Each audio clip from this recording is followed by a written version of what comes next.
First of all, right off the bat, how are y'all doing? How are you feeling today, and how are you doing? I'm doing well, thank God. Family's well, friends are well, thank goodness. And today I'm very happy. It's been very happy because we've been able to talk about the heaviness that's going on in our nation. So yeah, overwhelmed, but feeling grateful and ready for change. Yeah, and we're doing the talk from our homes. That's why it's the talk at home. And Eve, you're in London. Yeah, I'm in London doing it. So yeah, it's incredible. Yeah. And I think when you ask how we're feeling, pandemic wise, I understand what needs to be done. Now, when you're talking about rebellion wise, I feel a lot of hope, but I wish it didn't happen for this to occur. You know what I mean, Kevin? Right, it didn't take this. Yes. Another man had to lose his life. Yeah. Another person had to lose their life for right. the world to wake up. Eve, I find it interesting, though, that we see in Berlin, in London, soccer players in the Bundesliga pulling up their jerseys. Everywhere turn is George Floyd. I was amazed when I saw the video down by Parliament. What has that been like for you to see that response? It's a beautiful, beautiful feeling. I am so overwhelmed by all of it, but to see those crowds, and it's not just like 20 people. It's not just like 100 people. There are thousands of people coming out in different countries, marching down to the American embassy here in London, in Trafalgar Square. It's a beautiful thing. This is a global problem.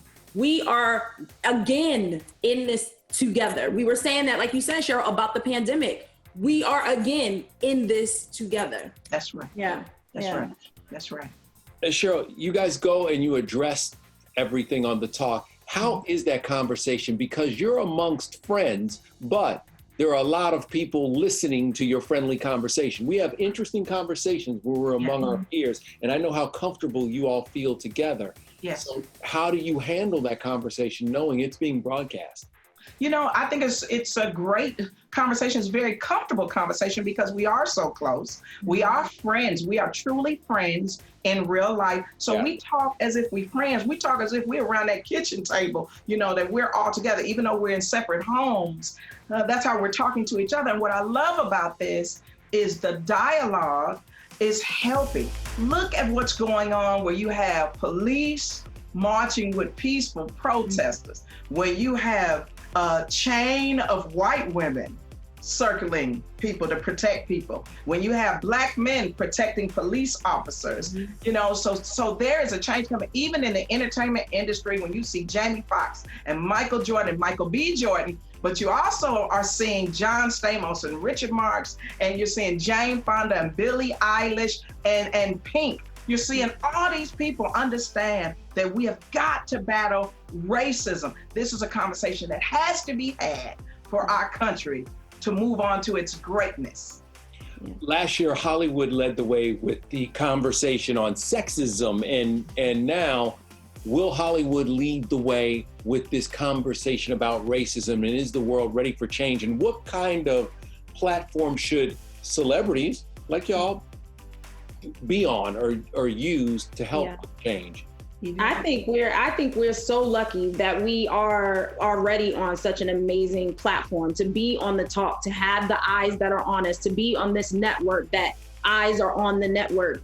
For them to also, we saw an email today that went around that they are in support of Black communities and Black creators and Black lives, and in support of trying to figure out what the solution is. They want to figure out what the solution is going to be. I think it's our responsibility, all of our responsibility, who have any sort of light in any way, and I mean that in the sense of being in the public eye. There's no time to be quiet. There is no time to just sit back. Everyone has a responsibility to say something to their people, their universe. And that will, to me, that, reverberates out.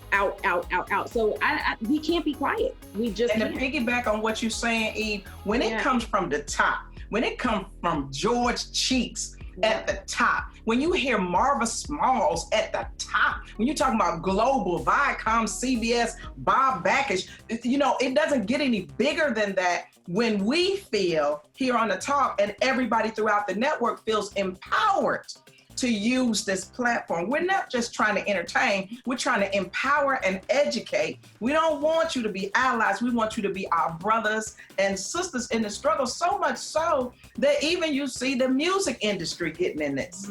Music industry calling for a blackout tomorrow. What do you think about that? I think it's incredible. I think, like I said, everyone is using their platform. Everybody is using what they can, their medium to do what they can do to help this. It's just, I have never seen anything like this ever. And while I am so overwhelmed and it is sickening, I watch the news and I'm glued to it like everyone else. I love seeing those peaceful protests. I love seeing those different colors, those different genders all together with one arm, one fist in the air on one knee. I do think, you know, while there's the horrible riots and those people, there's some people out there taking advantage of the situation. There are millions more who really want to find a solution. Who, by the way, we talked about this earlier, Sheryl, like, listen, it's not gonna be easy, but we all have to be comfortable with the idea of being uncomfortable. These conversations are going to be uncomfortable, and it's going to take a lot to find a solution. But I do think that there are millions and millions of people who are willing to do it, who are ready to do it. And everybody plays their part. When Dr. King said that the riot is the language of the unheard, well, now we can all use our voices, we can all use our platforms to really make sure people are heard and change occurs. But the biggest thing about this, we knew what we need to do for the pandemic. We knew we need to wear masks. We knew we need to stay home, #alone together. Now we need to let everybody know what you must do to battle racism in our country. And I love the fact that everybody's coming on board. If you can convince somebody to do a TikTok video, can I convince you to fill out your census form? Can I convince you to register to vote? Can I convince you to become a part of the solutions? Look at these police chiefs, these governors, and everybody in entertainment, from country western singers, rock singers, everybody is coming together saying, this will not stand, because the media saw the videotape of the murder of George Floyd. And Kevin Frazier, I want to say to you, as a black man, you are representing us very well. And I even fear for you if you got to run an errand. You know what I mean? Yeah, it's real. Listen, it has been a precarious time for a while, and people's eyes are finally opening up. I mean, this is something, you know, today is the anniversary of the Tulsa massacre, and people don't realize that, and they forget that a whole city was wiped out. They were bombing people. So there has been a state of terrorism for quite some time. So it's important now that we all rise up and kind of link arms together.